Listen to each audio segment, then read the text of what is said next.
Again, this is an article on KrisAnneHall.com called The General Welfare Clause, it's not about money.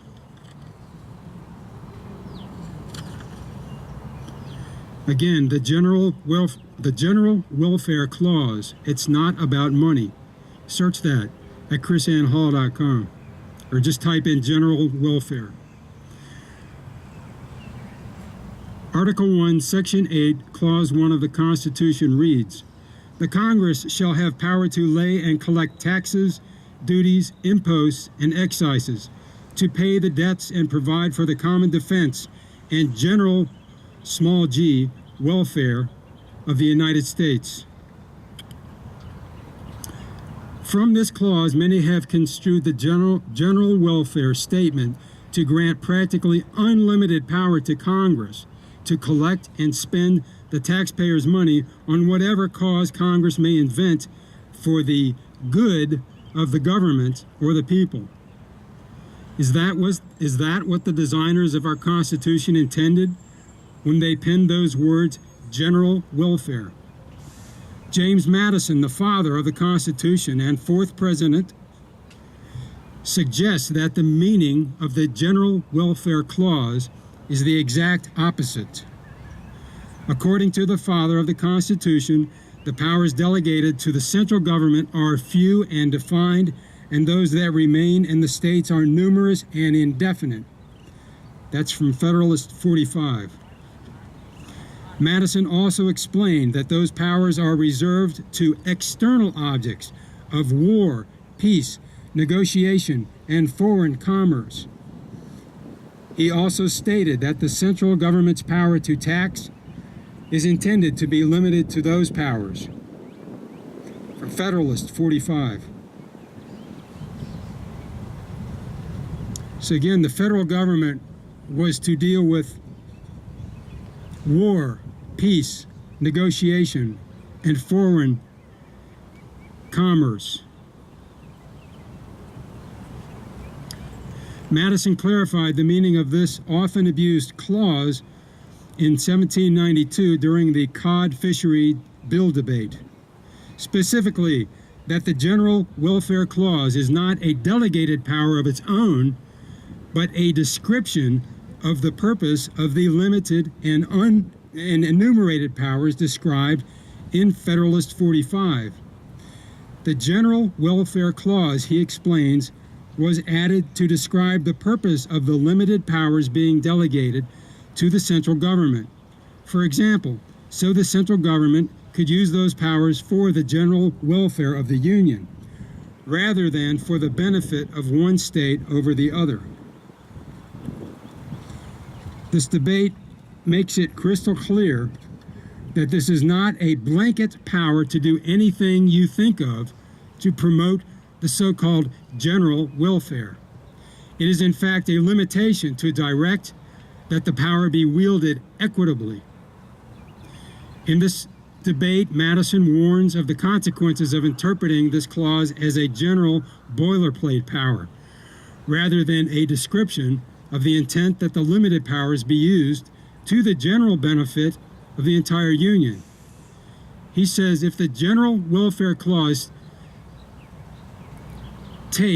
is erroneously given such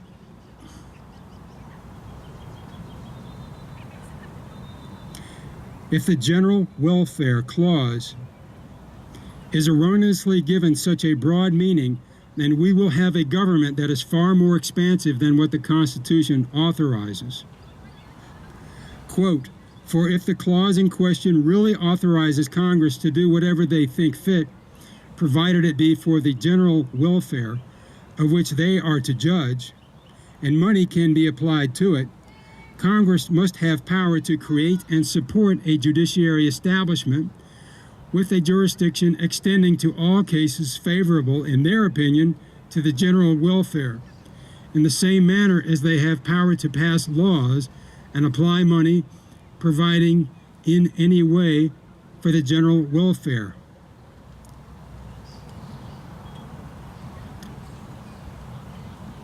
If Congress can employ money indefinitely to the general welfare,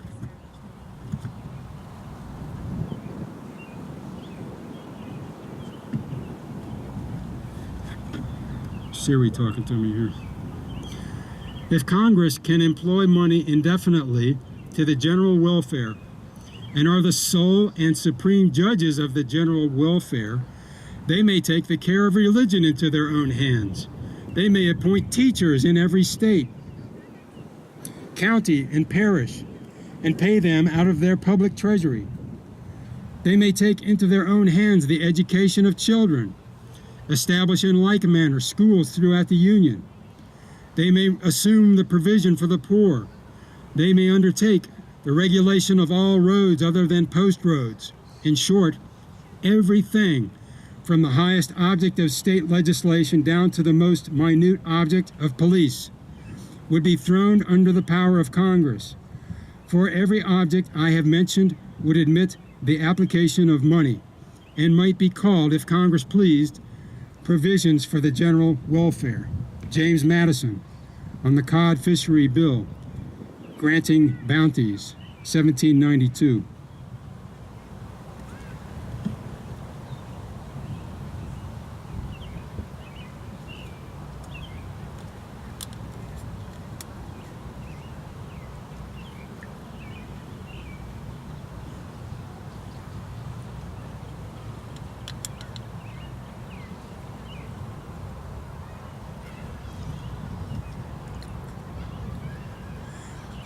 It is relevant to note in this discussion that Madison is remarking that it would be an unconstitutional expansion of power for the central government to involve itself in areas such as education, roads, social welfare, and law enforcement.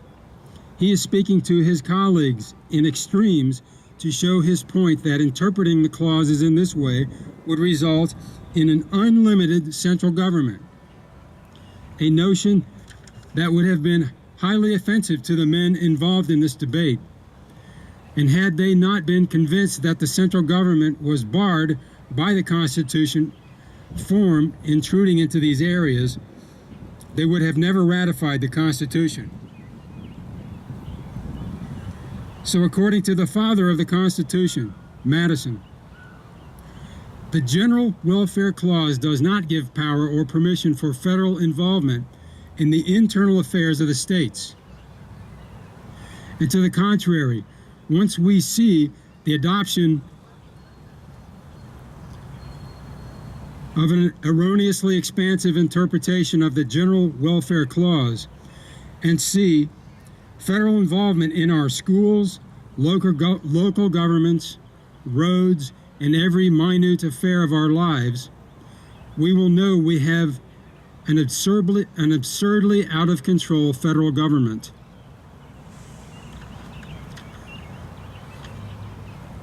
As Madison himself said, I venture to declare it as my opinion that were the power of Congress to be established in the latitude contended for, it would subvert the very foundations and transmute the very nature of the limited government established by the people of America.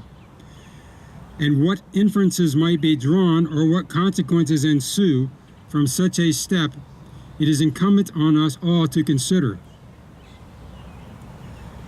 End quote. Because we have turned constitutional interpretation over to the musings of those in power, we have allowed those entrusted with the preservation of the Constitution to transmute into something other than a constitutional republic. In an arrogance magnified by ignorance, the political elite have decided that the wisdom sown into our founding document and expressed in the profuse writings of its framers does not need to be consulted. The fact is, this wisdom is tied to over 700 years of lessons in history and 5 foundational liberty charters, not to mention the political philosophers and writers that the designers of our Constitution diligently consulted. The question is,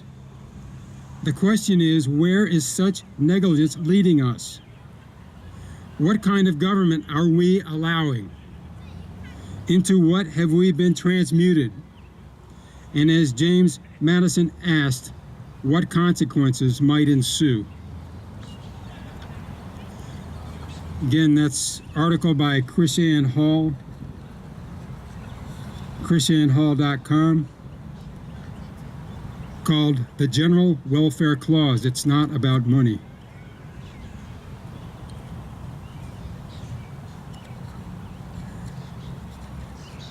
And search for her videos on YouTube on the genealogy of the Constitution.